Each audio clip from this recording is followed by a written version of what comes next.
It's a Champions episode today. We are here, one kick from glory. We're gonna have some fun talking about the upcoming season. The Champions reigned supreme and showed Man City that without Pep, it's gonna be long, bruv. It's gonna be long, bruv. Maresca might have the hairstyle, but he ain't got the minerals yet. Well, hold on.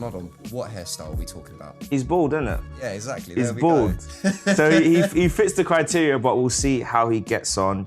We're back for another episode of One Kick from Glory. I'm joined, as always, by Craig and Matthew. Back. And we've got a special guest here with us today, Jamie, Arsenal fan, Celtic fan. We have a lot to talk about in terms of both of those teams and what's happening. But I want to start off with Jamie talking about Arsenal. Obviously, we've seen us lift the Premier League title for the first time in 22 years. How do you feel about that news?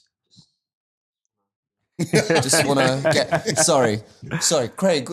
Sorry, just just need to like flex here a little bit, Listen, it's just, what a feeling, man. And you know what? Being born and bred in Highbury, for me, it's just so nice to just leave my house in the mornings and, you're seeing people in Arsenal tops. I actually remember, right, the night that we mathematically won the Premier League trophy, I'm not even lying, I literally was in my dressing gown. I ran out of my house because I could hear cars tooting their horns, line bike bells ringing away, and I'm there running out of my house in my dressing gown celebrating. And the guy's like to me, "Come on, mate, get to the Emirates. Let's go." Right, I'll be there. I'll join you.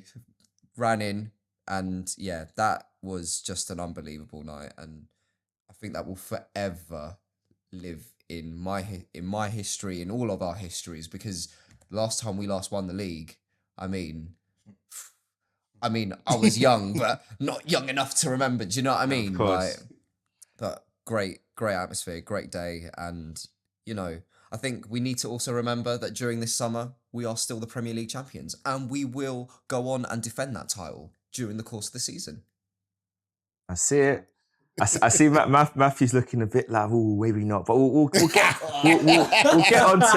onto Matthew's view on it. And I'm glad that you brought up the Emirates and the day of the title official win, because I was at home with Craig, we were watching the game on TV with my mum, and I remember when it went 1-0, Cooper Jr. scored, we were just like, oh, it's going to happen, and I was thinking about what we were going to do. And then full time happens, we've won the game. I called my best friend, we spoke for over an hour, and I was saying to my brother, I was like, I want to go to the stadium, And I'm on my phone to my friend, and I'm just like, I need to wrap this phone call up. I said, Craig, I'm going to hit the showers. We're going to the stadium. So we went, quick showered, jumped in the car, we drove. If you're watching on YouTube, you're going to see some footage of us driving on the road at the moment. But it was just amazing. Just driving to the area, seeing the fans out on the street, like you said, the atmosphere. We even stopped outside one house, and this lady opened the windows up. She had the big speakers playing North London Forever. We all started singing The Angel there in the streets. It was just amazing. And then there's fans outside the stadium. I really feel because people have talked a lot about Carnival. And if you weren't at the parade, and if you weren't at the title celebration day, I'm sorry, I missed it. Do you know what? I actually would agree, but I think if you weren't there the day that we were mathematically crowned champions, that was the day you really missed out on. It was special. Because that was, I think, a lot of people, and this is a really weird take, but a lot of people were actually saying that was more special than the parade itself. And I thought, you know what? I kind of get the point. It was, and it's one of them things where it was in the heat of the moment. And also because it was so spontaneous. It wasn't planned. People just turned up. Yeah, exactly. And it was everyone was hugging everyone. There was Ian Wright with Don Robbie there. Yeah. That was a nice moment, lifting the trophy. Just seeing Miles Skelly's mum was there. And just and then even the fact that Rice and Eze and Saka, Timber, they all just turned up at 5 a.m. And the reason why they turned up at 5 a.m. was because they just wanted to come to the Emirates and just really take it all in. Because at the time, despite all the celebrations, it hadn't sunk in. Not at all. It really hadn't sunk in. Not in the slightest.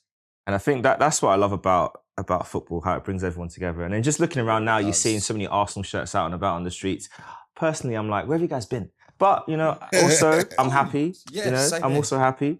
And I think it really, bodes well for us that we've got this big feeling. We've got this this sense that we can go on and really make history. And obviously that's now the challenge for this season. And of course we started off against Man City and we showed them. Like me and Craig, we went over to Cardiff. Talk to me, Craig, about like match day, being there in Cardiff at the Millennium Stadium, because the weekend is playing at Wembley. He's playing over Wembley right now. We're recording in the area. But talk to me about being there in Cardiff for the final. First time going to Wales, and it was an amazing experience. The atmosphere, the night when me and Clive came, we came on the Saturday night, drove up there. It was so nice. Slept in a hotel like a baby. Woke up the next morning, put my Arsenal shirt on, just drove to Cardiff, and then we parked up and just had something to eat, and then we just came and just walked around. Atmosphere was amazing. Got to the stadium, amazing atmosphere. All the Arsenal fans were in joy, happy. You know, it was a great atmosphere, and we were singing our lungs out that game. Saw a couple of Arsenal legends like Paul Davis before they get, not swim, but when they were doing the asking questions, it was there. You know, the players were warming up, and we outnumbered the Man City fans. That's really embarrassing because even, I think it was the Wednesday before, I got a notification to say that more tickets had released, and I just sat there and was like, you're just dangling a carrot in front of me. That's when I bought ours. Because do you know what it was, right? I was going to go because tickets were really cheap as well. They were £35. Yeah. They were £35. It was ridiculous. Damn you, London. But no. But hold on a minute. This is where it got worse because I was going to get a train out because I thought, you know what? If I got a Sunday morning train out and then got like the Sunday evening train back to London, I'd be all right. It was £112. There you go. What? There you go. Yeah. I was like, no. And bearing in mind, like, this was to go on the Saturday night. You would have to then get off the train at like 1 a.m, and the next train wouldn't come in till like 8 or 9 a.m. And I was like, yeah, I'm not doing that. I'm not doing that. I was like, Yeah. I'm definitely not doing that. The trains were really bad. I mean, I was looking at quite a few people's stories that got trains. Like Tallulah Guna got trains. He made it up. A lot of people couldn't get seats. Even when I was looking at the options of how best to get up there, trains, I was like, I'm not paying £100 like one way return for one person. Yeah, I'm not doing that. exactly. But then I Paddington, checked yeah. that Paddington, yeah. I checked that Arsenal did a coach going from the Emirates there and back, £45 return. So I was like contemplating that option. However, it's just getting to the stadium for 8:30. So I said, I'll just drive up there. Do you know what? I was really tempted to drive, but then I was like, where on earth do I park? Oh, I found parking. Yeah. So I had a few different options of where I was going to park. I sort of planned it out. Like I was either going to park right near the stadium, Yeah. 10-minute walk. I ended up parking by Cardiff Bay. Oh, okay. There's a massive multitude car park. There's so many Arsenal fans there. Literally only a handful of surprised. City fans there Not in that car surprised. park. And it cost me for the day £9.50. Wow. the See, time we were and there again, to this park. goes back to what you were saying about London tax. Wow, £9.50. So can't really complain. So that So- worked out. So all in, it's 30. How much? It was 30, our tickets was 32. The one we got was 32. Got a hotel for the night, which was 80. Okay. Petrol, I put like £40 petrol in. Yeah, I always put £40 So- petrol in, yeah. So So maybe that makes sense. So with all that money, you can maybe just afford one football shirt, and you did all of that. That's bonkers, man. And it was So it was did you a get vibe food at the though. stadium as well? I got a drink at the stadium, but not food. I don't really like doing. I sometimes the stadium food I mix and match it. Do you know what? To be honest with you, I don't buy from the Emirates, or if I'm going to any other stadium, I just don't buy because it's just so expensive. It's ridiculous. It's ridiculous. You're just better off buying food beforehand, or just having food at home before then coming out. It's just ridiculous. I think I'll always try. Like when I did when we were at the Champions League final viewing, I was in the club level, so I tried like their stuff up there. It was Any good? that's when I mean it was alright. It was pricey, but I thought I'd try Right, it it. should have been like 5-star Michelin, like it should have been Michelin like star, Michelin man. star, 5-star I mean, kind of quality. It was good, but when you're paying £11, like you know, Oh, you kind of so I you're mean, kind it's of like- paying for what you get. Then, yeah, it was good, but I'm not gonna go back and be like I want the same thing again. It's like okay, I'll try something else, maybe. But yeah, I didn't really rate it from that point of view. But no, it was a good experience. I think definitely one I won't forget for a long time. I mean, seeing all the fans there. We had some Man City fans giving us chip before kickoff as we were walking to the stadium, but you know, it's whatever for banter. Convo. Kid. And then in obviously we got at them. So like the DJ at the start of the game played Arsenal music, You know, we sang North London Forever, and then he started playing Man City's music. We just drowned it out with singing. Oh, wasn't it like? Isn't it like Oasis and stuff like that? Nah, they played like Something like a waste and Blue Moon. Blue Moon. They Blue played. Moon, oh, All you yeah. could hear is Arsenal. It was no Blue Moon. It was just Arsenal singing Yeah, over that's it. actually. Do you know what? To be honest with you, if you're a Man City fan watching this, how embarrassing is it that you cannot sell out a stadium in general? Because when Man City were here at Wembley against Palace, they couldn't sell out the stadium. Palace fans absolutely sold out their allocation. It's got really embarrassing now for City fans. Yeah. And like, you know, when you win a trophy, surely you would want to be at the parade.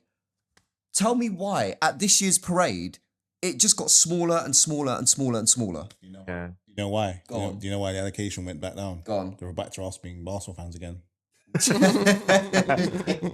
why. Of course. Maybe. Nothing for us. But no, I think it was all just really, really strange with them in terms of like, yeah, because Pep also called it out when he was here about the lack of support coming to games, and obviously some fans didn't like it, had to go at him for it. But he's right, like you can't be a big club, and like the fact that That's actually the really stadium was 7/8 Arsenal and 1/8 was Man City, City. yeah. It was 50 to start off with. We saw our allocation, and then it just kept kind of just getting more increased, yeah. and Yeah. more. Because I was just more. getting notifications saying Yeah. that more tickets had been released. So on the first attempt of trying, that's when I was looking at train tickets, and I thought, well, £35. I'm not saying no to that. Yeah. But then it was just train It's a tickets. football. It's a football match. Up until Thursday last week, we got another I think we got another like 500 tickets. Yeah, from it Man was. City. Yeah, it was. I think something that's like probably that. was the last drop that they did on the website to So say. really and truly didn't sell out completely. I'd say the Arsenal. I'd say Arsenal official end sold out. out. What we got given extra, I think in the row we were in, there was like probably 1, 2, 3 seats near us. But what I found out happened afterwards, I was like checking on X to see like just the revel overall in the opinion. Yeah, thing. of course. A lot of fans got there late because of parking. Some fans they got there late because of parking. Some fans were on the Arsenal coach, only just got in for kickoff. Don't know how that happened. I don't know how that happened because other fans were on the same coach and got in fine. So I don't know. But yeah, a lot of them was just transport was kind of messing up a little bit. Some Man City fans said that the distance from Manchester to there was really far, but actually I feel like It's closer. it's about Surely the it's same surely for both it's, of us. No, surely it's slightly closer. Closer for them. Yeah. Because they Yeah. always moan about going to Wembley. I know. Always. But then it's like, well, hold on a minute. You're going to Wales. That shouldn't be too far. Cardiff is South Wales. South, yeah, South Wales. Wales. South Yeah, Wales, yeah, yeah. yeah. But it's like South Wales, but so close to the border to England, so it's not like you've got too Basically. far to go. Yeah. So I didn't really understand that, but fair play to them. They didn't come. They got embarrassed. I want to ask you, Matthew. Obviously, Maresca is your former manager. It's a Chelsea fan. Looking back through the history of the Community Shield as well, it's not always an indicator of who's going to win the league. I think the last 6 or 7 Community Shields that have gone, I don't think any of them have won the league in the season after. But do you feel like this time around it might actually be an indicator of what's to come?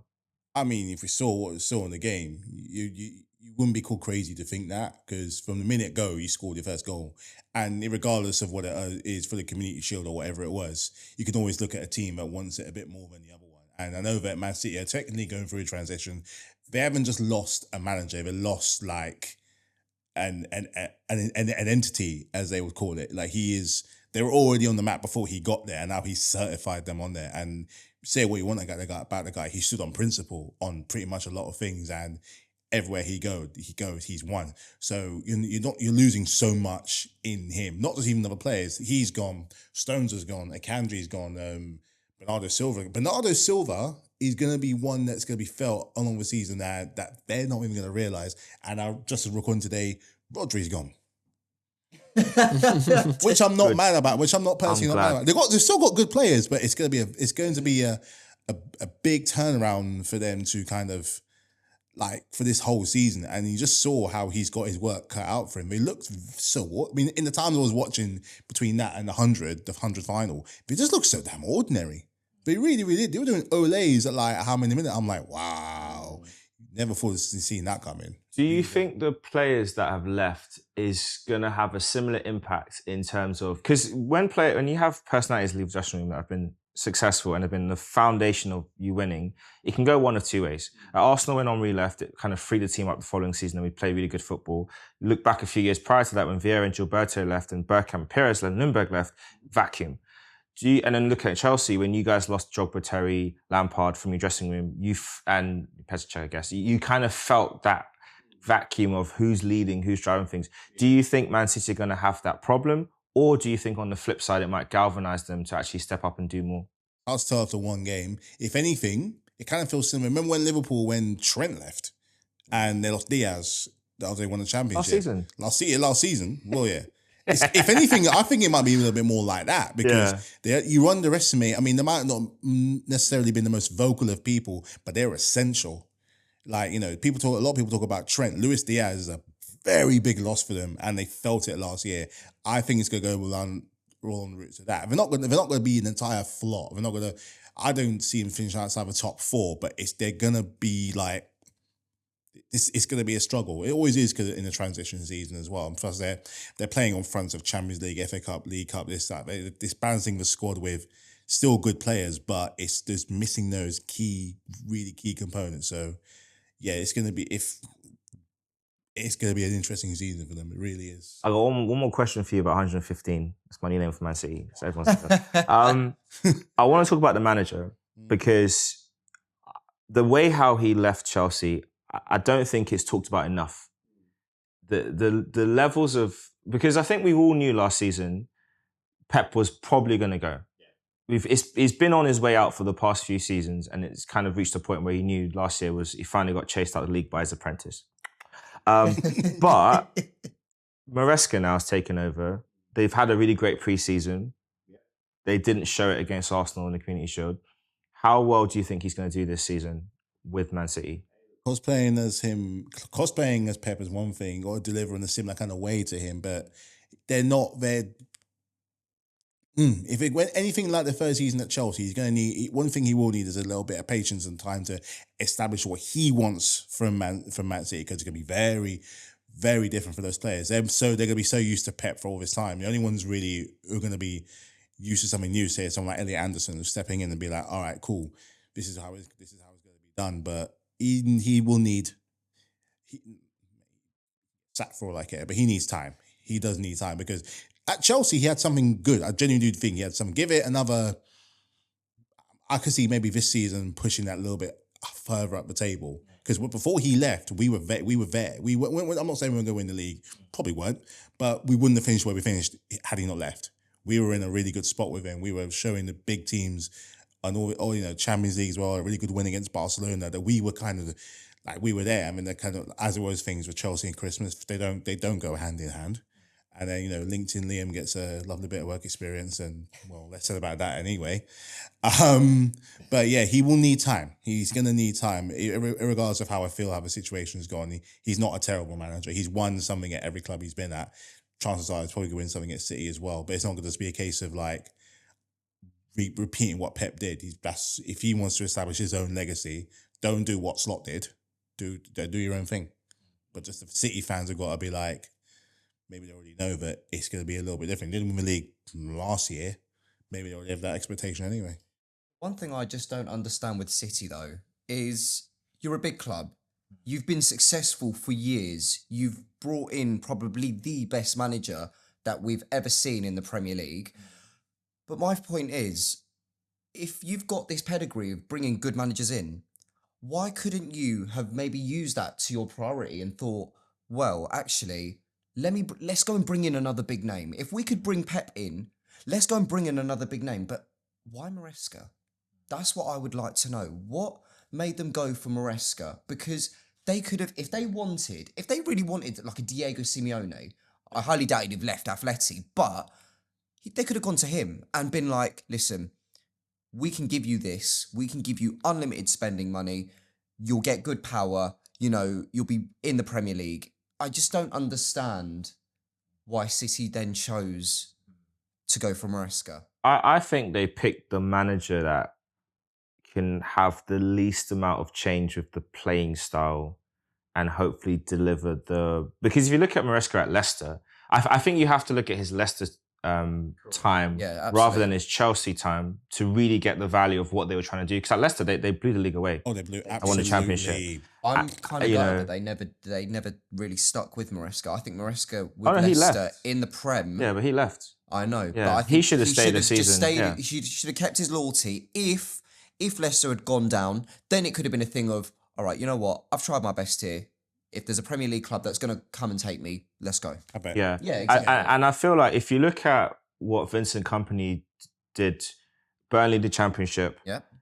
ignore the Premiership run, and then obviously at Bayern Munich, it's just taken a style of football and transported it to a new team and just continued on. Obviously at Burnley in the Premier League, they couldn't really execute defensively and offensively what he was trying to do. Yeah, The way they his philosophy Yeah. just did not fit Burnley's playing style, and that's where it just fell well, apart. in the Premier League, in the In the Premier Championship, League, it yeah, works, yeah, yeah. but you got to adapt to the Prem or have the Absolutely. players that can move it quickly and get things going. Yeah, Which they, Which they didn't have. Yeah. no, And then at Bayern, so I can kind of see the logic of that. And also, he's been part of the City group, Maresca, instead of being part of their coaching assistant and in the youth team. So I kind of get why they wanted to do that for continuity's sake. But it's a big risk. And like you said, they could have gotten anyone. And then speaking of that, I really want to look at the other new managers as well. You've got Iraola at Liverpool. We've got Maresca at obviously Man City. And of course, we've got Xabi Alonso at Chelsea. 3 teams that will be looking to try and wrestle the title away from North London. 3 teams that will feel like it's their time. Of the 3, I'm going to start with you, Craig. Which manager is going to have the better season between Xabi Alonso, Iraola at Liverpool, or Maresca at Man City? I personally feel. I think Xabi Alonso might have a good season. I think, when he went to Bayern Leverkusen, Bayern Munich will win the championship every single season, and he brought that monopoly, that threshold, and just went there and dominated. Not only did he dominate, he played a style of football that was very attractive. He played three at the back. He brought Granit Xhaka from Arsenal, and he was really he done well there. Won the league in his first season there. Invincible as well. I think they lost in the Euro final. The European final they lost. yeah, to Atlanta. Yeah. The Europa League. Europa League to final, to yeah. Atlanta. Still a cracking season. Yeah, And Alonso was a very, very good player. And he learned from Guardiola. He learned from Mourinho. yeah. He learned from all the great managers, yeah, Pep Guardiola yeah, as yeah, well. yeah, yeah. So he learned a lot from all the great managers. So he'll come into Chelsea and implement all them stuff he learned from all those great managers. It might not happen straight away, but give him time to build what he's trying to do. And if they believe in the system and the style of play, and they have to believe what he's saying. I know at Real Madrid didn't work out, but at Real Madrid it's like Too many heckle and drag, too many big egos you've got there. yeah, exactly. Real Throwing words Madrid, out my mouth. Barcelona, Spain. Yeah, But I feel like Chelsea, if they give him the time, you have to be patient. Give him time, he'll do something this season for them.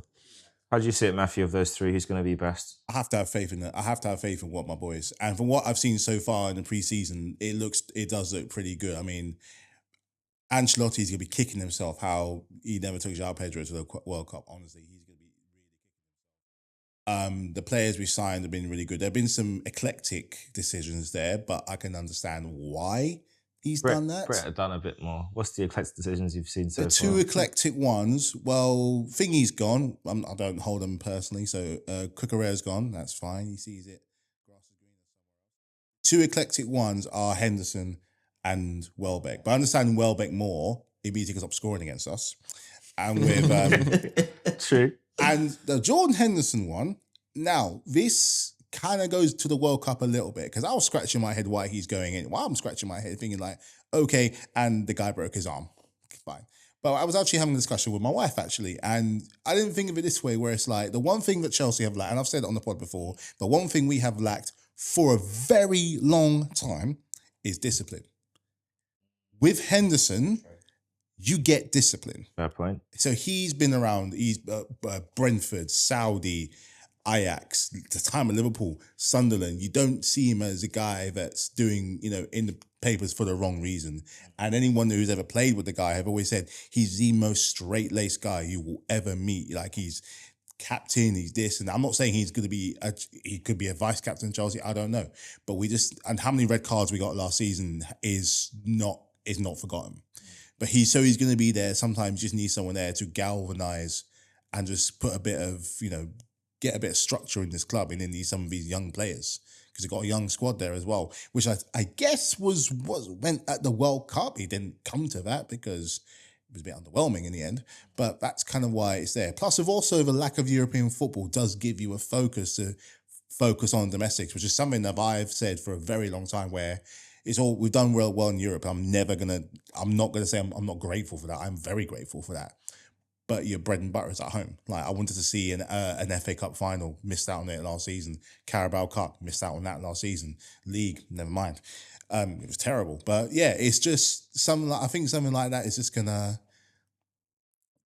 band them together. I mean, last time we weren't in Europe, albeit 10 years ago, we won the league with Antonio. I'm not saying we're gonna do it, but Before I go with Jamie with the same question, what would be the minimum expected finish for Chelsea to be a successful season for you? second or third, which we can do. We can do, and maybe a domestic cup, or I'm not even going to say two, either one will do. Just again, to kind of pick on from when we did the conference and the Club World Cup a couple of years ago, is showing that winning feeling to these guys, to show that this young group can go ahead and do something that got lost along the way last year. Show them again, start off big, massive. Mourinho's first trophy was the Carabao Cup on 2 runs with Chelsea and went on to greater success. So start off somewhere, got to start off somewhere. Okay, Jamie, so of the 3, who's going to have the best season? I've actually said it, and I'd agree. Again, it's got to be Chelsea, because I think another thing that we've not really touched upon is also half the league are in Europe this season. Yeah. Actually, just take that Actually in for a minute. bonkers, yeah. Half the league are in Europe this season. If that is not an excuse for Chelsea to then go up another level and at least try and compete for European spots, I don't see where this can go. And plus, I think Alonso, Craig, you touched on it as well, which is the fact that, he's had so much success with Leverkusen and so on. But I think this is a right fit. I think this is the right fit for Chelsea. And again, my girlfriend actually said to me that she reckons that if Chelsea don't win the league, Alonso should get the sack. You know what? I hear it, because you don't have the European distraction. The amount of money you've spent continuously all the time, which just gets ignored because you're so rubbish on the pitch. It's like no one cares. It's like we're so fixated on Man City that we forget the other blue team that also gets charges and gets found guilty. A suspended ban. That got figured out before they did. It was not good enough Twice. as far as I'm concerned. It's just performances on the pitch have just really overshadowed everything at this point. But based on money spent, you should be. We'll take our butt whipping. We'll take our time on the corner, naughty steps. All right. But you guys should be making Champions League. I think we will. Hands down, Champions League should be winning. Should be at least hitting Champions League spots this season. Whether we do get that 5th European spot, whether we don't get that European spot, there's genuinely no excuse. You said 8. I count 8 teams from the Prem in Europe. 9, I believe. 9. Because don't forget, we had the top 5. We obviously, with Arsenal doing well in Europe, that pushed it to 5. Yeah. You've got Sunderland, Bournemouth. I know Brighton, Palace.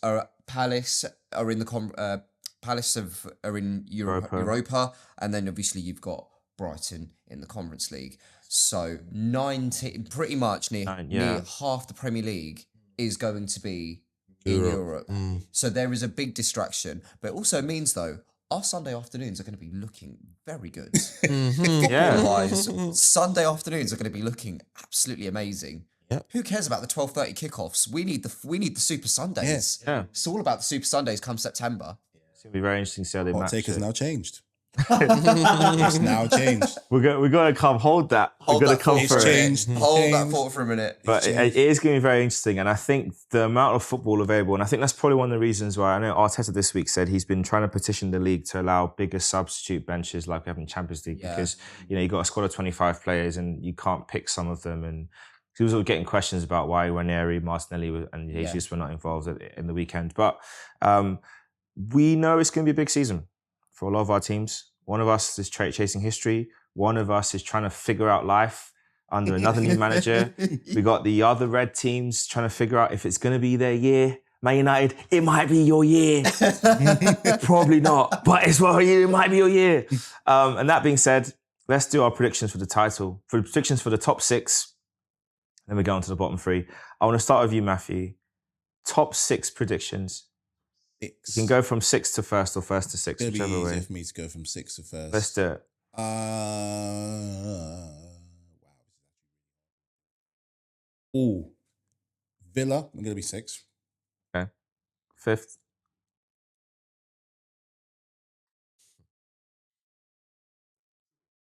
Is it? This is where it actually gets really hard. I'm going to... Just note, right? Just take two things into consideration here. It could either be that 5th spot gets Champions League football, Yeah. or they get Europa League football here. So pick Pick wisely wisely. here. Oh, Do you know what I mean? yeah.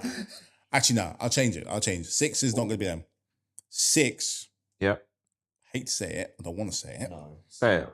Don't want to say it. No. I don't want to say I it. know where you're going. No. no, go there. It's fine. This means nothing, by the way. Say it. It could be Tiny Tots. Okay. De Zerbi's a good manager. 5th. Villa. Okay. 4th. I forgot Liverpool. I forgot about Liverpool. Okay, no. Villa, Liverpool, City. Wait. So 6th Villa, 5th Liverpool, Yeah. City 4th. City Okay. 4th. Like this. 3rd. Just. United. United. So you're saying Chelsea 2nd, Chelsea. and then Arsenal, right? Arsenal on top, yeah. Okay. Craig, what's your? I think Arsenal first. I would say. Second, Chelsea, Man City 3rd, Liverpool 4th, Man United 5th. I would say 6th, Aston Villa. And Jamie, what have you got for us? Oh, okay. That's interesting. Right. I'll go from first because it'll be a bit more easier. Arsenal to win the title. 2nd, I'm going Chelsea. Okay. 3rd, I'm going to go United. I think they could be in with a good shout. I think Carrick has got something going with this United team. 4th, I'm going to go City. I just think they will need time to adapt. I think that's where they will be. 4th. 5th, I'm going to go Liverpool only because I just think Iriola right now, it's a weird one with Iriola because the fact you've picked a manager with, let's be honest, he hasn't got any European experience, has he? Not that I know of, no. Oh, no. So that's why I'm going to go for them at 5th. It's just who gets 6th. It's that race for 6th.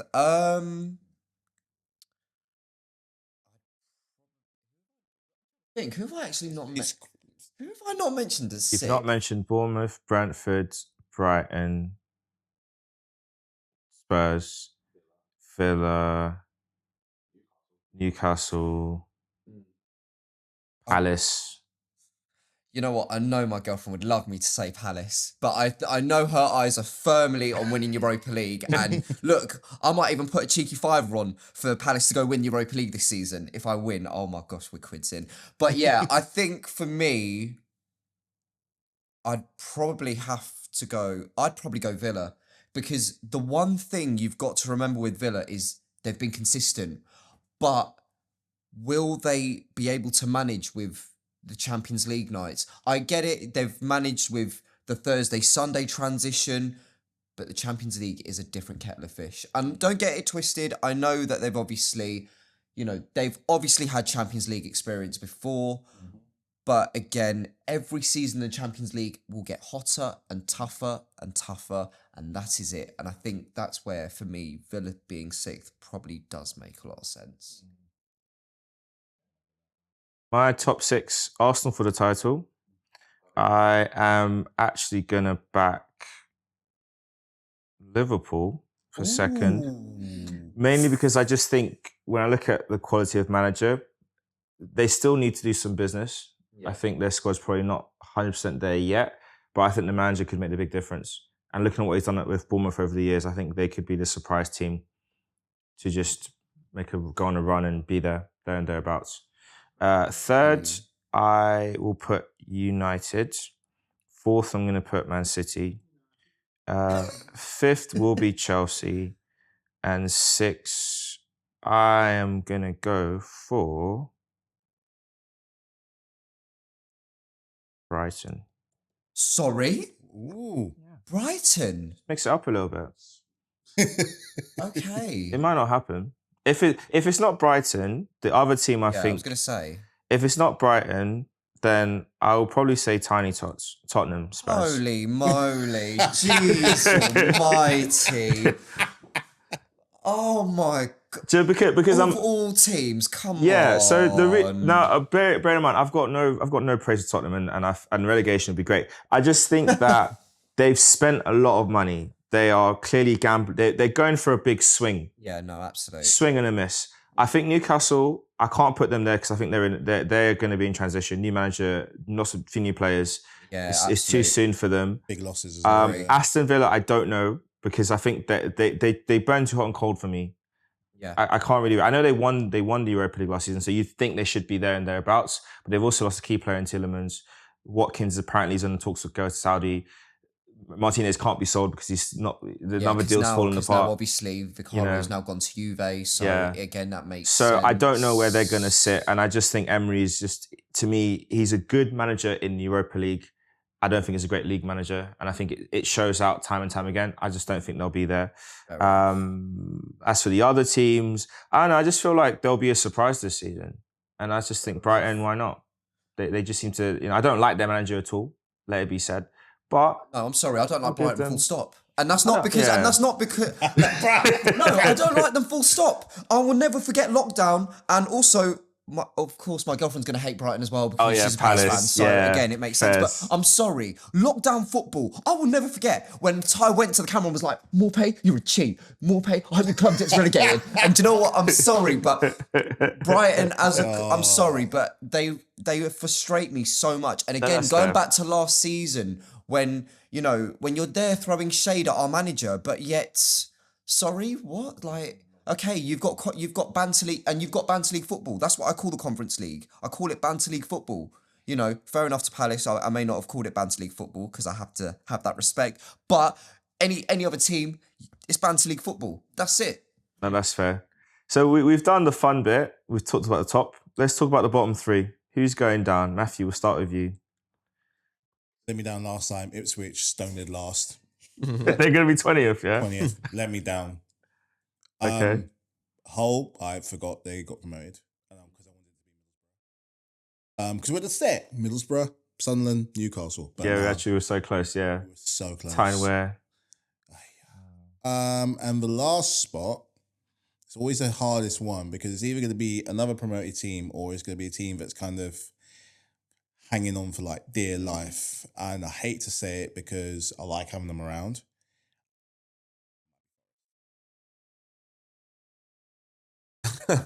Jamie likes that. I would say Palace Leeds. thing. Can't lie. I can't wait to get my predictions out. Hey. Craig, Yeah, who it's have their you got, Forest. Craig, as your three? I think Ipswich will go down because, like as Matthew said, they haven't really invested in the squad heavily at all. I don't know if they learned the lesson the last time they're in the Premier League. I think Hull will go down. It's a shame. I do think Coventry will stay up. I think Lampard. They've done good business. They bought went from. And don't forget, they've spent just over 100 million in the market. Yeah. If that doesn't justify that you want to stay in the Premier League, I don't know what does. And they've also followed the approach of Sunderland by raiding the French market to get their players as well. And a couple Premier League proven players. So smart. Who's your last team? Let's go to my last team. It's always the last team that's so difficult to No, choose. it's so difficult. The last team.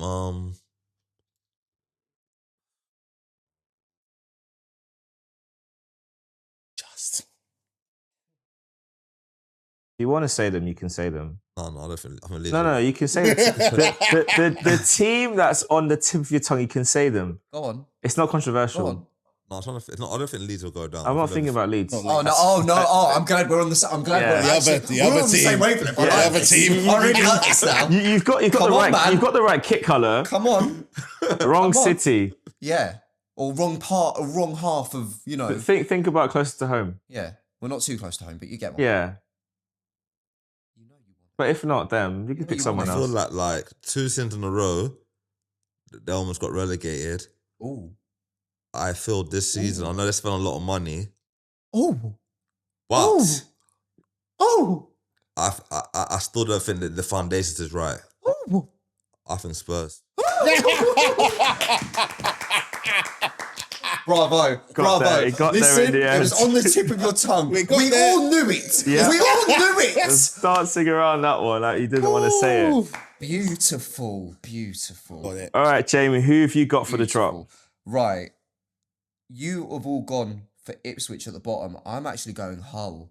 I just don't think, again, they were not, again, it was very last minute that they got thrown into that playoff final, which fair play. Like, I didn't really want Southampton coming up. I actually quite like seeing a different team come up. And we haven't seen Hull in, what was it? Few years now. Few years now, yeah. About 10 years, yeah. Close to a decade now. Yeah, exactly. So it's nice seeing Hull come up. Sorry, Hull, you're going back down again.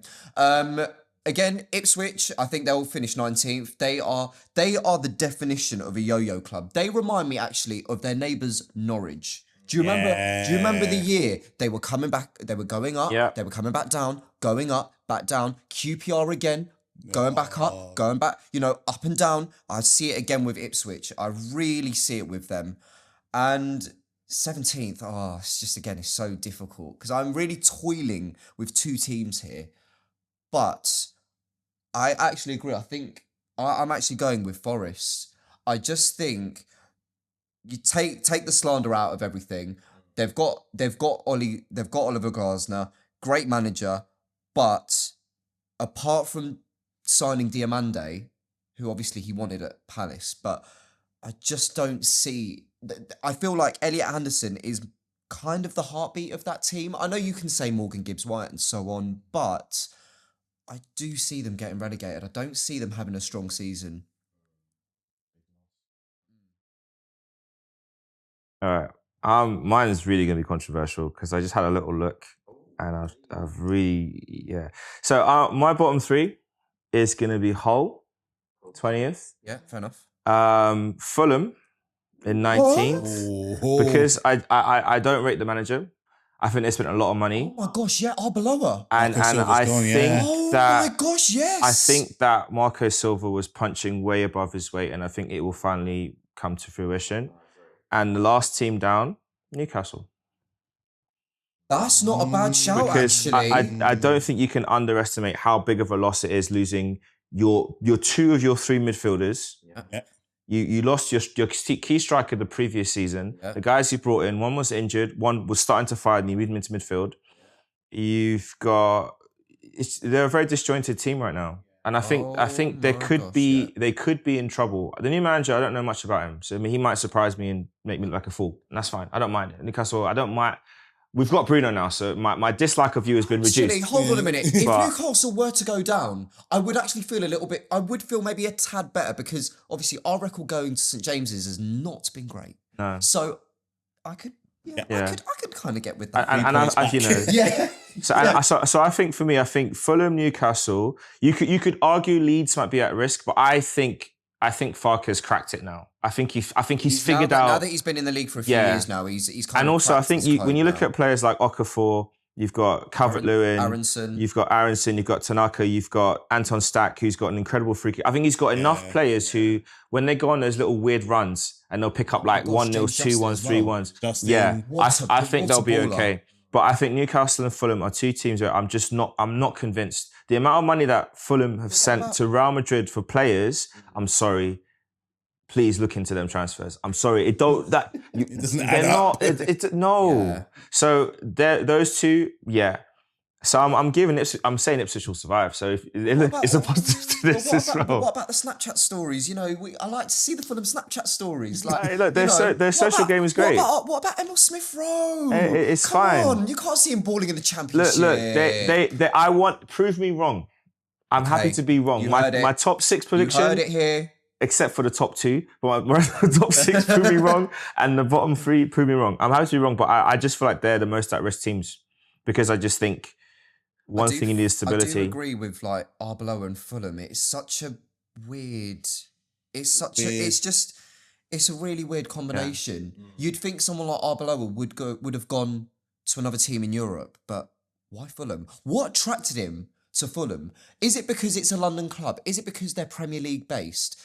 Is it because they know that maybe Fulham, you know, they've been quite close to, you know, the European spots? Is that what's attracted Arbeloa to come to Fulham? I think a large part of it is that possibility of taking them into Europe. Because Marco Silva couldn't do it. He tried. He really tried. Got close, didn't make it. And the signings that he did bring in during his tenure were were absolutely insane. Yeah. You know, even though I was saying to Craig the other day, it's like I was surprised when Harry Wilson going to Leeds from Fulham. And I think for me as well, you look at moves like that. Now, obviously, you know, there might be family reasons. I know he's from Wales, so there could be maybe getting from Leeds to Wales probably easy. I don't know. But I also feel like you look at moves like that. Why would a player that was arguably at times last season in contention for being in the top 10, top 15 players in the league, because he went on some runs where he was scoring goals for fun. And he looked like, I looked at him and I thought in the run, and I thought, Harry Wilson might get a top 6 move. Yeah. Might get, he might get a top 6 move. So, you know, consistency. Yeah. That's what it is. So to go from Fulham to Leeds, with all due respect, if you look at respect of what they've done last few years, that's a backward step. Now, he could look at it and think the Leeds project, they might be on the up. And maybe he's felt like, look, Marco Silva has done so much and we've not made it. I feel like we could be dropping down. So for me, I think, you know. It goes back to what you were saying about Daniel Farke as well. You know, he's kind of cracked the code with the Premier League. So he's probably thought, actually, you know what, with Daniel Farke, I could actually maybe become a better name at Leeds compared to Fulham. Because a lot of my dad's a Leeds fan. I know quite a few Leeds fans, and they took a long time to really get behind him. But now, like you said, he's kind of seen and cracked a little bit because he got some decent results somewhere along the line last year. Yeah. And it's also like, it's not even just about, maybe just take Europe outside of it. Remember going back like Barclays days 20 years ago, sometimes it was just about being that kind of, you know, Premier League certified club. Which is what Fulham, for the most part, are. Yeah.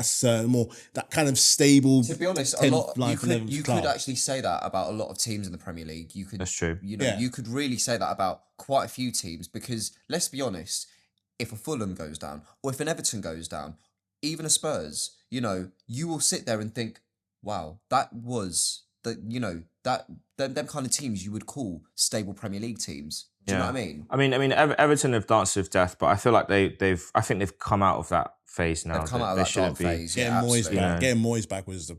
I mean, just going back to Fulham real quick. I mean, because I'm just looking at their forward lines they've got right now. They've got Gonzalo Garcia, they signed Rodrigo Muniz. They've got Iwobi, who plays more in midfield. You got Jonah Kusi Asare, Kevin, and Macaulay Zeppa. Where's the goals coming from? Jimenez he's gone back to Wolves. He's gone back to Wolves. And again, so this is the other thing. It's like you're looking at players leaving, where they're going to, and what they've said on the way out. But also, what are Fulham doing actually? In the sense they've got Arbeloa, but we haven't got long left in this market. We've only got maybe 2 weeks left. Yeah. That's scary. Under 2 weeks, yeah. Under 2 weeks, even. That's scary. That's very scary because if you think about it, like you just said there, Craig. You know, next week's the 25th. It's a week and a half, actually. That's scary. I've got a striker for them if they want. Where's number 9? Jesus. Brazilian. Yeah. Great right foot on his day. Yeah. If you want him. Jinky Majink King. He could flourish there. I think so. You know what? I think for Jesus, that is the kind of move that would actually be quite fitting for him. And especially if the pitch is fire us to Europe. I think that's a good pitch for him. Come join Fulham, fire us to Europe. And he can still live in London as well. He can still live in London, yeah. Fulham's a very nice part of London to live in. Fulham, you're welcome. Very nice. Yeah. 10% of the fee when it's done, Hold on a minute. Fulham, we've done a lot of deals here. Yeah. Help us out here. Yeah, man, just a little 10%. Yeah. That goes a long way. Yeah, absolutely. So obviously, I guess we've kind of talked about the promoted teams and what we want to do. Let's look at the big awards for the season. Who do we think is going to get manager of the season? Matthew. Tough one.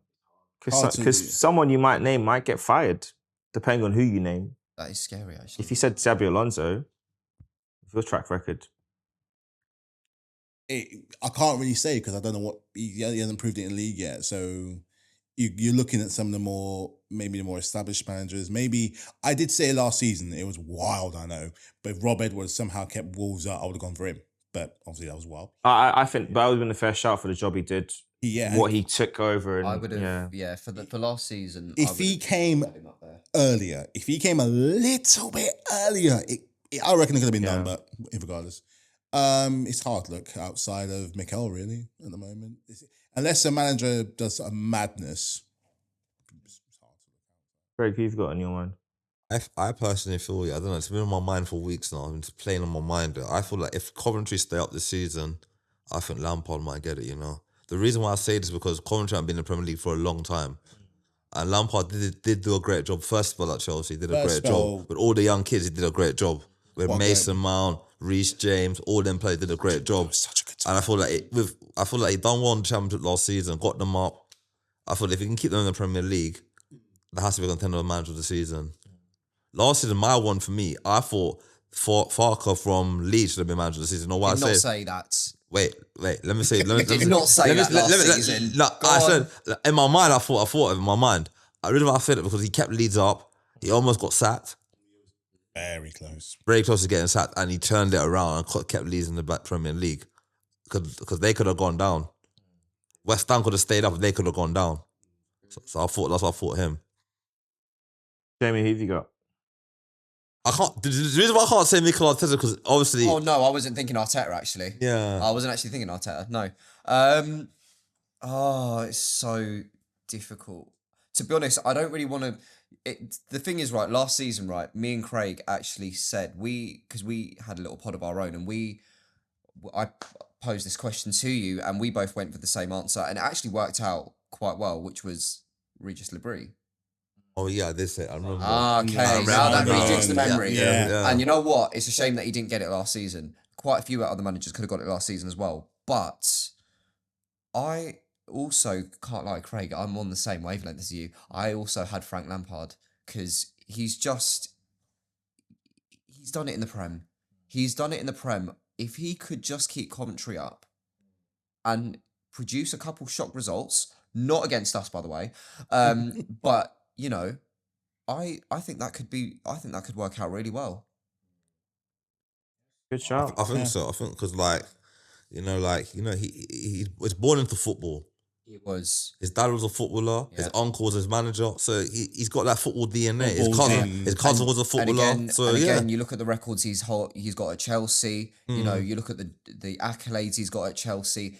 If you were to cut him open, he would bleed prime Barclays. He'd actually bleed prime Barclays, and that is why I'm actually really happy that Coventry are up because again, you look back at his time at Derby. Yeah. Look at the season he had with Derby. And I actually think this would work out so well for him because at the end of the day, you've brought Coventry up. If you can keep them afloat, this would really be a match made in heaven. Plus, are we not looking at the players that they've got as well? Haji Wright, to name quite a few. I think that's why, again, with all our predictions, that's why we see Coventry staying afloat this season. And I bought Hammer from Gustavo Hammer from Sheffield United. Ex player as well going back home. So and I got Iwani from Nottingham Forest. So yeah, I know he's injury prone, but if he could stay injury free, he can score goals. Yeah, him and Haji Wright together could actually be a really good partnership there. But again, I don't know the kind of formation and play that Coventry kind of have up their sleeve. If Ipswich survive, I'm giving it to Gary O'Neill. Gary O'Neill. He signed, took over this summer. When he was at Bournemouth, I heavily rated him so much. Heavily rated him. And do you know what? When he got sacked and he was on Monday Night Football, I think I even said it to you as well, Craig. His insight in football is just on another level. Yeah. You know, I so think good. he could be a surprise factor if That's they a good survive shout. and then finish mid-table-ish. Yeah, he could be in there. All right. If Ipswich were to get relegated, who's like that? Who's Plan B? So if Ipswich get relegated, Plan B. That's the question. if I ignore the obvious answers of the top 60 teams, maybe Everton, David Moyes. I'm picking really weird ones because I don't know. I just feel like it's just you just never know. That's not a bad shout. Because Everton are in a really good place right now. Yeah. We don't know what they're going to do. So like closing out the market, but they've got a good squad. Norgard going to Everton. Thank you very much for the money. Appreciate it. But do you know what I mean? Norgard going to Everton, that could really be. I could see as a him Premier League flourishing champion as well. as a Premier League champion as well. And he's someone that's very humble, you know, never complained once, just trained, turned up to training, got on with it. Exactly. I think he could do really well. And another thing with Norgard as well, a lot of players in Arsenal dressing room said when things were not going right at Arsenal, some of the games that were not going well, he was the one that was uplifting the players. Declan Rice said it. I was listening to it online, like he was really getting the players. It was a very good team in the changing room. He didn't play a lot of games. He didn't moan, didn't go to the press. He just helped the team. Eze and Ralph saying he was the most important motivator at the club. Like how Jordan Henderson going to be for Chelsea with how he gets He's not going to play a lot, but he's going to be there. He'll be that morale boost. He'll be a coach. He'll be a coach. He'll be like a player coach. He'll be that morale boost. Yeah. So we'll see how that goes. Obviously, there's lots of players that are looking to crack into the rankings. I'm not going to do young player or player of the season yet because I just feel like it's just too early to say. You're in a kid in a candy shop at this point. You are just sport for choice. So I think at this point, I want to turn to you, Jamie. I want to start off with, because you're an Arsenal and a Celtic fan. Talk to me. How does that all come together? Right. So basically, I'm actually half Scottish. Okay. Right. And my grandma, who is like obviously fully Scottish, she is a Rangers fan. So from that kind of point there, that's when I was like, yeah, I'm going to move over to Celtic. And do you know what? Again, we've had some great seasons. You know, the one game that will forever stay in my memory was beating Barcelona at Celtic Park. I wish I was there, but I was too young. But yeah, it was amazing. And, you know, you know what? It's frustrating watching Celtic, but it's also frustrating watching Scottish football because, again, it's never going to be given that same kind of pedigree as how we treat the Premier League.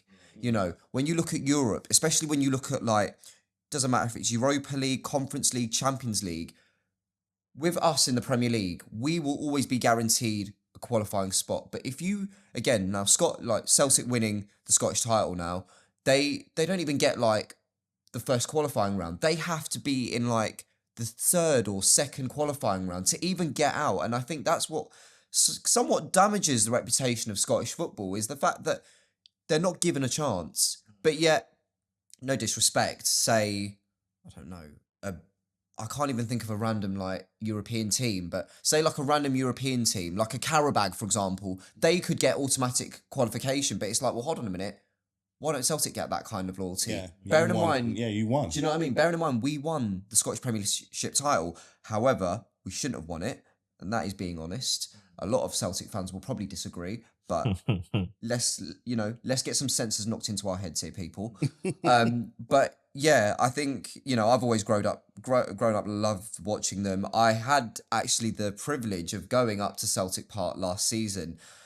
Oh, and it was actually really good because I'll never forget, I got given the money to go get a Celtic shirt. I went in and straight away I knew who I wanted. Had to get my boy KT on the back. And the guy that printed the shirt, actually, he was like to me, oh, I actually printed Tierney's shirt.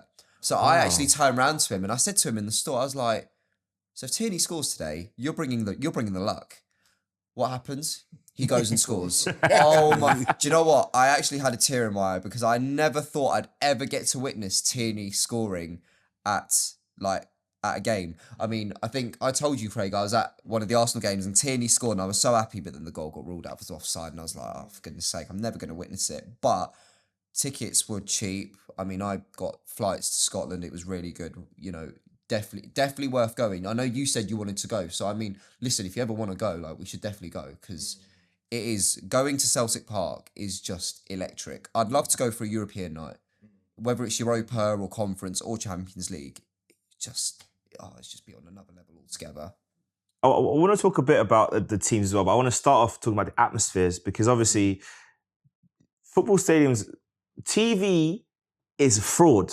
It doesn't accurately reflect the atmosphere in grounds at all. I think some grounds are made to sound louder than they actually are, Anfield, and other grounds are made to be quieter than they actually are in the stadium. Because I remember I was watching an Arsenal game back on TV, having been there live, I think Atletico Madrid. And I was like, this is not how it sounded like from where I was like, have they turned the mics down again or something? So how do you compare the atmosphere in Celtic Park versus the Emirates? And what could Arsenal do to bring a bit more of that? Craig's nodding because he knows I'm about to go on a rant here. Oh my gosh, let's start off right. Celtic, they've got their fanatics. They do a great job. They are actually, like, you could hear them from all corners of the stadium. The atmosphere is electric.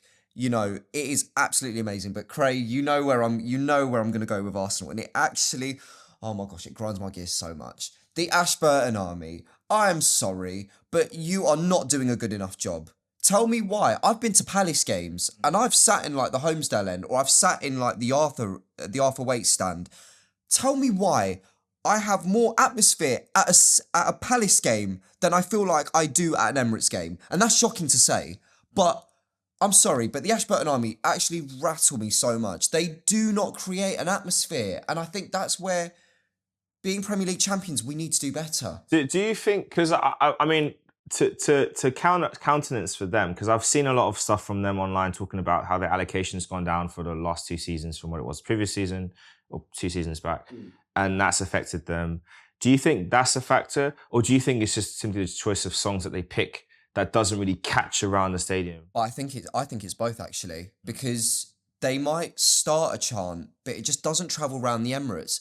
And like, I've had rival fans come to me saying, "Oh, we've gone to games before and we've heard people say, 'Is this a library?' And we're like, and I'm just like, and we would probably start chanting, but it's the fact that no one catches on with the chants, and I think the Ashburton Army need to do better with that. Craig, how many times have I said to you, mate, give me a megaphone, get me down the Emirates? I will bring a megaphone, I'll bring a drum, I will start chanting like there's no tomorrow, But I just think the Emirates atmosphere this season really does need to ramp up. There's a reason why there are more Red members that have now joined Arsenal membership. You don't even get me started on that, Craig, as well. But there's a reason why there are more members becoming Arsenal fans now, because at the end of the day, we need to start building the atmosphere. Now that we're Premier League champions, we need to make the Emirates our fortress. But that comes from them. But it has not echoed around the stadium, and that's the only thing that really frustrates me. It's a weird one because I went to quite a good number of games last season, and I think I sat in different areas. I mean, I sat in club level one game, the Bournemouth game. I can't forget it because I can't forget that Bournemouth. I was on the phone to Craig after Craig started to leave stadium because this one Bournemouth fan was getting on my day. I was ready to come down there and have a word with him. Anyway, so yeah, and then I've been to quite a few games. We've been to Atletico Madrid's second leg. I went to the Champions League final screening. I think it's interesting where you sit, because Champions League final screening, you were in the normal seats. I was in club level with my friend. Atmosphere was crazy. It felt like a match. Like, it was non-stop singing. It was amazing. Being away at Cardiff as well, atmosphere was incredible. It might be a mixture of which fans get access to games. That could be a factor. Because I think that the screening, a lot of fans went off to Budapest, so they came. Yeah. I think some of the other games is a bit of a mixture. There is work to be done. And we'll see on Friday. I'll be there on Friday. So we'll see. I'm still trying to get, even now as I speak, I'm still spamming tickets are there. I've seen, tickets have been flying about this week. Today, I saw at least, for the course of this week, I've been looking since Sunday. I've been actively looking at tickets. Yeah. I've seen about 30 tickets come up and go. Oh my So they're gosh. about they're flying about. But my point being is though, like every time I've gone on, it just looks like a sellout. And my point being is, first game of the season, Premier League champions, we've got to bring the energy with us. Off here, I'll give you some tips. Don't worry. Oh yeah, I'm gonna say it on air because you know what I'm some people saying. are- Like a lot of people are going to be watching this. Yeah. You know? But like for me though, atmosphere needs to be electric, and the thing is, it needs to be electric home and away. Because I've said this to you as well, Craig. But I feel like when you go to a Champions League game, the atmosphere is electric. Think back to like Real Madrid. Real Madrid at home. Maybe not PSG 2 years ago in the Champions League semi-final, but every Champions League game has been electric. Even last season when me and Clive went to the Atletico game at home, the second leg, yeah. no the group stage, it was Oh, electric. and then Semi-final was out. It was like before we went to the because I came to the stadium before the game. Yeah. I was just recording like the atmosphere outside the stadium before, and when the Atletico coach came, they got dog abused. I've never seen the Emirates like that before. Yeah, see? They had red flares. But that's it's like a party atmosphere. Yeah. But again, this goes back to what I was saying about the Ashburton Army. The only thing they promote is what happens outside the stadium. They don't promote what's inside the stadium, and that's what drives me insane. Look again. Arsenal, if anyone from Arsenal is watching this, you need to give these lot a bit more freedom and a lot more access, because right now we could be made into a laughing stock right now from rival fans. Do you really want that being Premier League champions? I'm sure you probably don't. Come on now, fix up. But again, there's a lot of factors that could go around that. But again, at the end of the day, it's just got to be one of them things where it's all good doing stuff outside the Emirates, because I know we do the walkthrough and I know they say not to use your phones, but obviously people are going to use it because people want to get it out on their content pages. I get it. But at the same time, it's like, come on now. If you're going to bring that atmosphere outside the ground, we need to bring it inside. Like I said, we've got to make the Emirates a cauldron. Yeah. Got to. What's your take, Matthew, on the atmosphere question? This is. I don't think this is just an Emirates thing. I just think it's a football thing, and maybe even a Premier League thing. Where, depending on where you want to go, I've always said that. I've said it many times on here. I think it's the shift on what the clubs want or what football wants from these clubs, because you got these owners coming in and they see these clubs and they look and they see cash cows. Every single one of them is a cash cow, and I've noticed this. You may not know. I used to do program selling at QPR. And year after year after year, eventually till we stopped doing it because the company changed, the one thing I'm realizing is you're still getting your locals, you're still getting your absolute diehards that are coming in, week out. But you're also seeing a very small but consistent influx of fans from across the pond, across the seas, who are coming for a day out in London, 5 minutes from Westfield, to see a game of football. And as a tourist, that's going to be a very, very attractive proposition for you, for no matter where you are. Now, move that to say somewhere like Stamford Bridge, or look at the Tottenham Stadium. If you look at the Tottenham Stadium compared to everywhere else around it don't fit. Again, it's really embarrassing because I've taken my missus, I've taken my girlfriend's Palace ticket, sat in the away end, and Palace fans have actually they've really gone above and beyond to really make an atmosphere. But when you hear Tottenham singing, the only time you ever hear them sing is when the Saints go marching in. They're not marching in this season. Calm down. But I honestly, I'm sorry to interrupt you guys. I honestly feel that the smaller clubs have got more passion. Because let me give an example. Like when I watch the championship games, sometimes I watch the championship game on TV, they got the passion. I think the smaller league clubs got the passion. Yeah. Because they don't, it's not all about money. I was just saying to my mom the other day, I feel like the smaller clubs, they haven't got the money, they haven't got the infrastructure, but they're more hungrier. Yeah. The more fans like in the higher level, like the Arsenal, the Man United, the Man Cities and Liverpool of this world, they don't really. Their focus has changed. Yeah. Their focus has changed, and that's a lot of it is down to the ownership. And it's no coincidence, your clubs, my club, Liverpool, are owned by Americans. Yeah. So we're looking at it very, very, very differently. Now, go to, like you said, to the smaller clubs, even the Premier League, they still got that old philosophy of making it a thing to go to as a family, like family clubs, your Brentfords, your Brightons, your Palaces. Yeah. Look at your Palaces, that kind of same intimidating feel. Like they've incorporated the ideas of having these big time managers, but they haven't forgot who they were. Exactly. And they're not in it for the whole thing, the gain or this and that. So when one of them does win something, it means so much because they grind, they toil. Look what Palace in the FA Cup. Yeah. The whole country celebrated. The whole country we were behind them. Yeah. We were behind them. I was behind, like everyone behind them. It was great. I remember watching. I have never been so tense because that was the year that we won the conference and the thing. I was more tense at the Palace City City FA Cup more than anything because great. This was a year of the underdogs doing it. Because again, like you've just said there with Palace, we look at Newcastle. The fact that Newcastle had not won a trophy in 70 odd years. Yeah. I think I remember going out and I was around the Wembley area and the atmosphere was just on another level. It was just on another scale. And again, I don't know about all clubs, but certain clubs have obviously got their fanatics, and it's the fanatics from them teams that make the atmosphere. Palace with the Holmesdale fanatics, they are there week in, week out. They will chant from the minute the players come out to train, they will chant, and that's what you want to do. You want to be intimidating, And again, Arsenal, we've had tifos and stuff like that. That's the kind of thing I want to be seeing. Tifos, you want to really intimidate these away fans.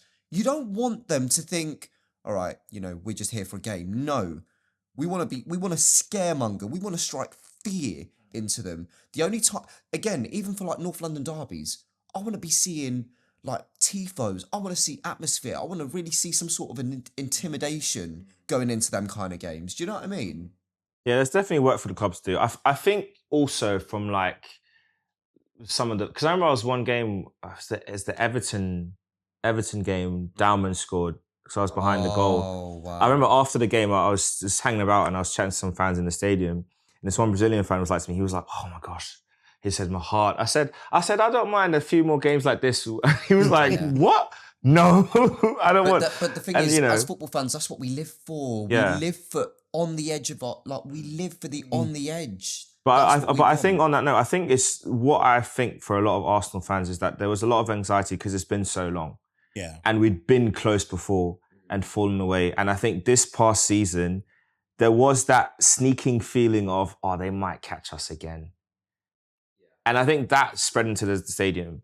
And that's what was, so even like the Bournemouth game, I think pre-game, the atmosphere was great. And then they scored. And we're like, oh gosh, here we go again. Then we equalised. Okay, we're on. Then they scored again. And like, what's going on here? And we just couldn't, we know how our striker had his chances and couldn't finish his dinner. So, it just didn't work out. But I think those moments, and even after the game, it was like my friend, like, oh gosh. Anyway, on the phone, was just going to spare. Because you just feel like, what on earth am I watching here? What is going on?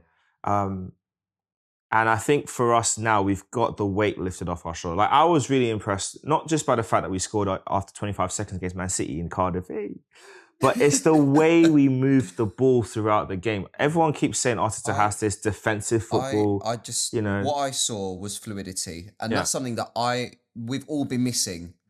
Odegaard, I mean, we've spoken about Odegaard on a few occasions, Craig, and, we've said that we've not seen that Odegaard since he picked up that injury. That game... He was in flow state.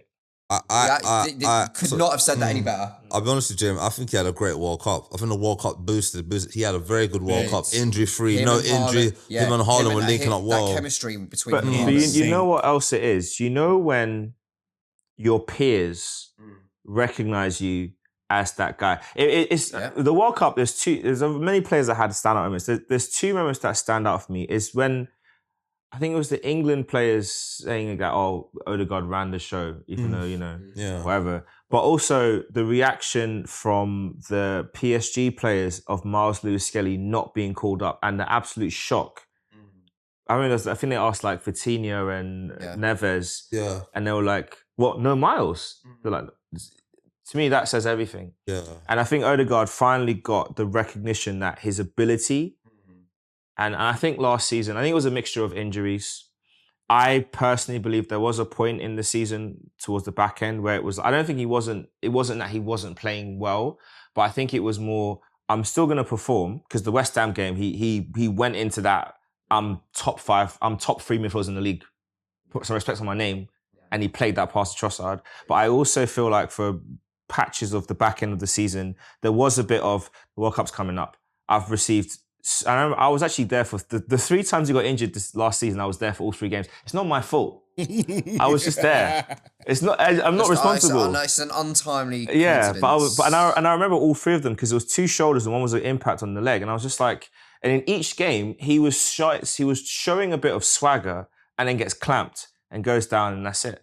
And I think when that happens to you and you get 3 stupid injuries, when you're trying to play your football, you're gonna be a bit more, I don't really want to get apprehensive. Yeah, I got the World Cup coming up. It's the first time in over 30 years Norway have qualified. I need to be there. We can make a show. Yeah, I need to be there. Good. I'm the captain. I'm one of the key players. I need to be there. So I do think towards the back end, I think he did kind of hold back a little bit at times. I think he played safe. He played in areas where he wouldn't necessarily get clamped and clattered, and could see the pitch more coming deeper to get the ball. Also wasn't helped by the fact that Mendy was really tired and whatever. But then when it really mattered, he came up clutch. And another day, we could have had more. But I think the manager said himself, he's come back this season like a man ready to prove a point. And I think it is that fact that we're champions. I'm the captain. I'd done it, even though Mr. Tony Adams, love you, but you said he wouldn't do it, and he did it.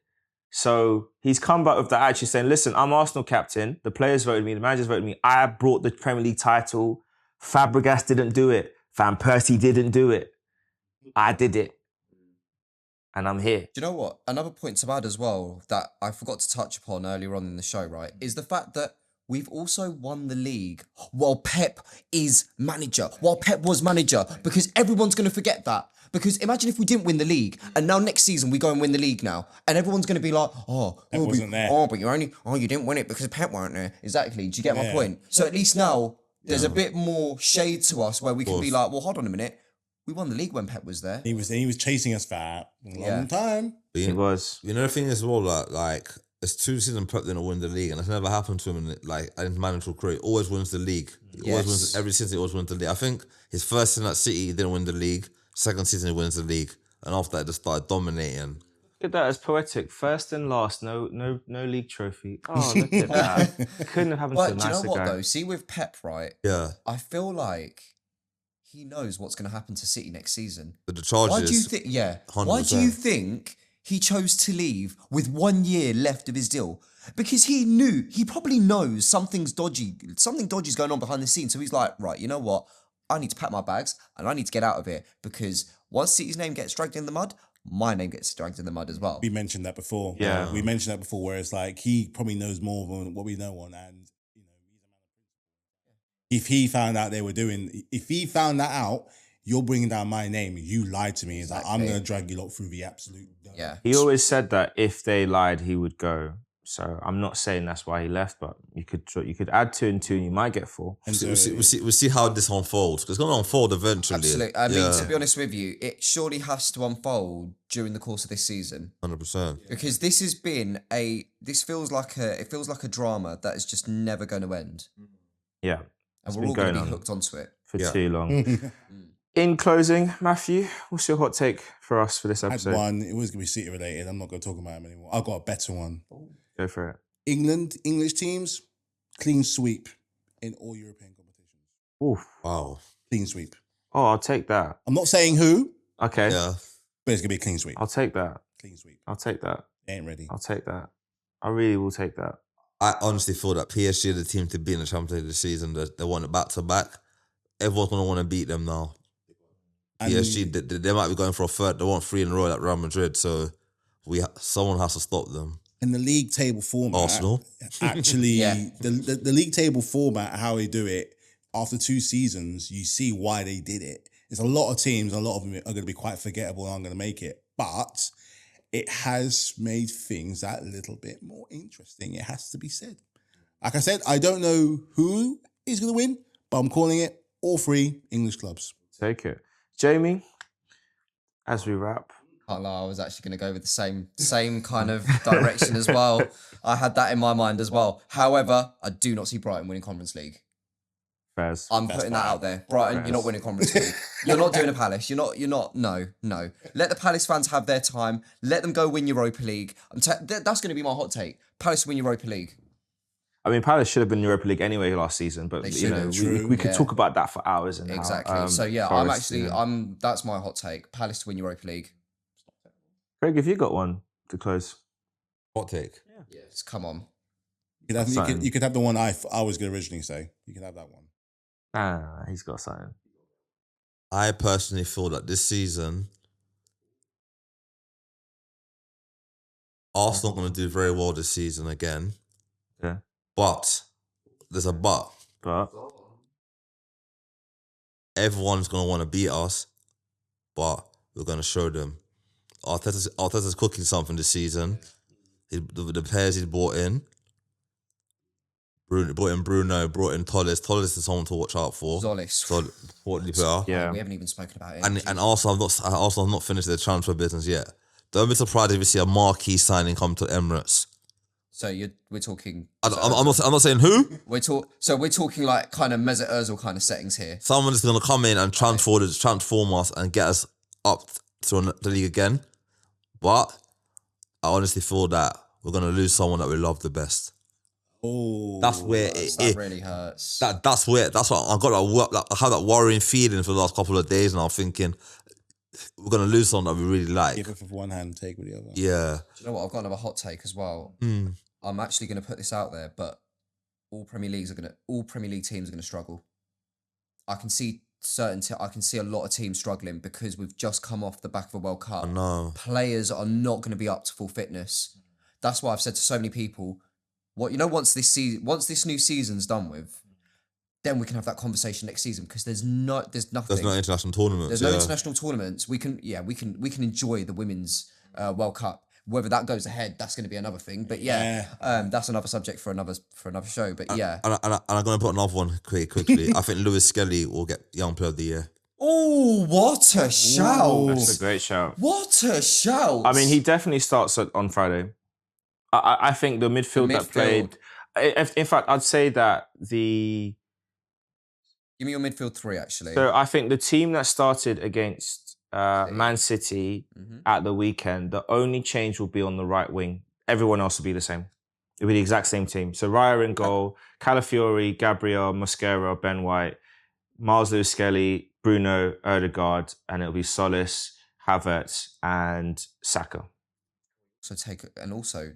We're not forgetting the bench. How strong that bench is That's as just well. strong. Martin Nick couldn't forget on the bench the other day. And he might just pick the exact same team if he feels like Saka is better off the bench. But it'll be one of the two. It's Saka or Madueke is the only change that'll be. The fact that Saka's been so eager to get back, I think he will want to make a point on Friday night under the lights at the Emirates for opening day of the Premier League.